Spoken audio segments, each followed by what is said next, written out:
Just after midnight in the early morning hours of March 24th, 1989, a giant oil tanker, a 200,000-ton oil tanker, found itself in just about the worst kind of trouble that an oil tanker can possibly find itself. It had just set sail from its home port. It was on its way to its destination, and then, boom, this giant tanker hit a reef in the open water and started spewing crude oil uncontrollably all over the place. The tanker had only made it about 25 miles from where it left from, a tiny port city called Valdez, Alaska. The Exxon Valdez oil spill was, at the time, the worst oil spill in U.S. history. In all, about 11 million gallons of crude oil released into Prince William Sound. But when it came to cleaning up all that oil, something very telling happened. The president at the time, George H.W. Bush, Poppy Bush, sent the commandant of the Coast Guard up to Alaska to run the cleanup effort. And in the course of running that cleanup effort, the commandant of the Coast Guard told Exxon that he was going to need 5,000 workers to help clean up the beaches up there. Exxon said, 5,000 workers? No way. Exxon told the highest-ranking member of the United States Coast Guard, no. Now, the commandant of the Coast Guard, knowing that he had been sent up there by the White House, told Exxon that maybe they would have to take it up with the White House. Exxon said, well, that's no problem. And a short time later, after receiving a call from Exxon, the White House informed the commandant of the Coast Guard that actually, yeah, he was not getting those 5,000 cleanup workers that he had requested. Fast forward to 2001. The state-owned oil company of India wants in on a giant oil drilling project happening off the coast of Russia. India's state-owned oil company gets a sign-off from Russia, but there's a little problem. The company that's operating the project is ExxonMobil, and ExxonMobil is not so sure about the Indians getting in on this thing.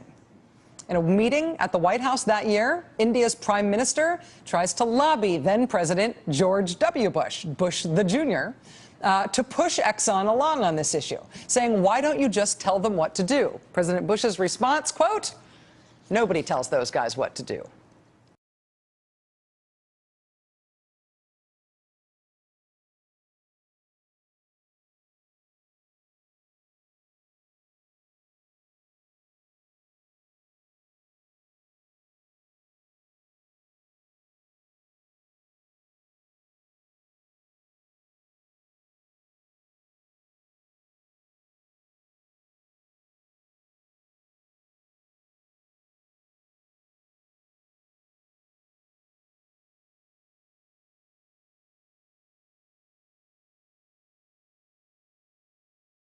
What has potential for you? I mean, beyond natural gas, which you've expressed yourself both in terms of your resources and your brain power, beyond that, where is something that we might not know about that you're keeping your eye on because you think, this might be some here, there may be something here? Well, I wouldn't want to exactly characterize it that way, and if there was, I probably wouldn't tell you. Yeah, I was worried about the latter, but not the former. But we do follow very closely all of the technology developments in the non-oil natural gas space, because if there are improvements evident at rates faster than we expected, we want to know about that, because we've always felt we have the financial wherewithal to enter that space anytime we choose. Because you see in anybody's lifetime, I mean, it's extraordinary what we've seen. Just in our lifetime. The genome, the brain. The way we work today, I would never have dreamed in my company that we would be doing the things we're doing. I stand in awe of my engineers and scientists and what they do today that I never would have dreamed possible when I was a young engineer working. Imagine this for a moment. The President of the United States calls you and says, Rex, I'd like you to come down to the White House and let's have a conversation. These are tough times for me, and I'm trying to do the best I can. You know energy as well as anybody knows energy. I'm beginning a new administration here. I've got a new energy secretary. The world is a tough place, and the neighborhoods in this world that are really tough.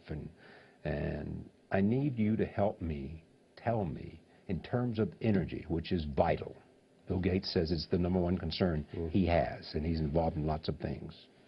What do we need to do? You would say to him what? Well, I think we need to agree on our national priorities around energy. Try and frame that in a way that it informs us, the people that are in that business, but not just us that are in the fossil fuel business, but it informs others who are pursuing other forms of energy, and map a way forward that allows, in my view, allows the market forces to come to bear on how those options and alternatives are sorted through and advanced. Much of what's been done to this point has been an enormous amount of interference with that process of discovery and perfection and improvement. And it's been by well-intended people. And I appreciate that it's been by well-intended people who want to promote the advancement of alternative energy sources. But in the kinds of programs that have been put in place that involve mandates and enormous incentives, in effect price controls on how the energy offtake occurs from wind power and solar power, that I've always expressed to people that what you have really done is you have shackled the innovative process. Because what drives innovation in many respects is failure. That I'm that close, if I could just get it, if I could just overcome this, I've got the winner. And so when it is succeeding for false reasons, it's succeeding because it doesn't have a competitor. It's succeeding because it is so incentivized. What we've really done is slowed down the process of innovation and breakthrough.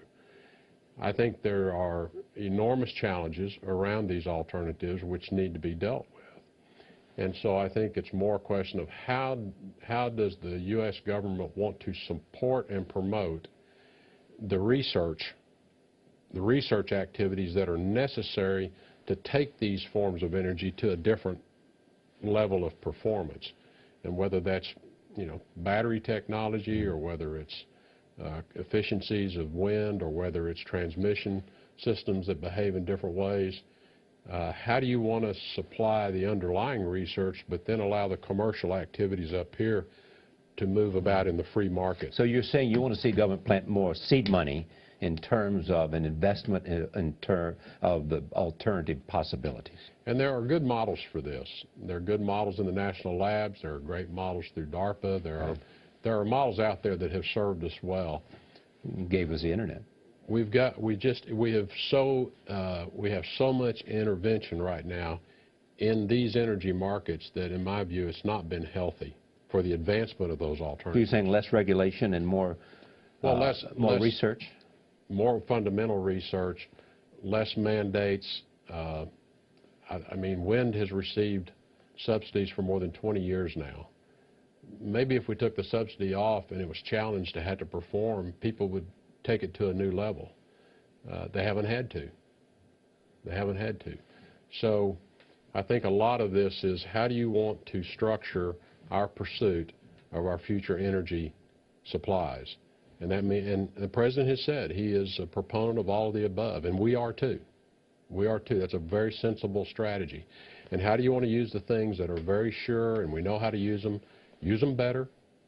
Use oil better. Use gasoline, diesel, use all that stuff better. And there are things we yet can do while you're pursuing, though, that next generation that is everyone's vision. How do you want to lay the roadmap out to do that? And put the roadmap in place so that it survives you, Mr. President, because none of your predecessors have been successful at doing that. Have you had this conversation with him? I've had parts of that conversation with him, and I've had it with others. No. So you think he has a listening ear, that he wants to hear what you have to say? He has a lot of people speaking into that ear. Thank you. Thank you for joining us. My pleasure, Charlie. Rex Tillerson, the CEO of ExxonMobil, the largest company in the world in terms of market capitalization. Thank you for joining us. See you next time. Well, I was pointing to him, but that's all right. Since you're there, let's do this one, and then we'll go there. Hi, I'm David Fenton. Mr. Tillerson, I want to talk about science and risk. And I agree with you, that's the way we must proceed. So, as you know, it's a basic fact of physics that CO2 traps heat, and too much CO2 will mean it'll get too hot, and we will face enormous risks as a result of this, not only to our way of life, but to the world economy. it will be devastating. The seas will rise, the coastlines will be unstable for generations. The price of food will go crazy. This is what we face, and we all know it. Now, so my question for you, since we all know this knowledge, we're a little in denial of it. You know, if we burn all these reserves you talk about, you can kiss future generations goodbye.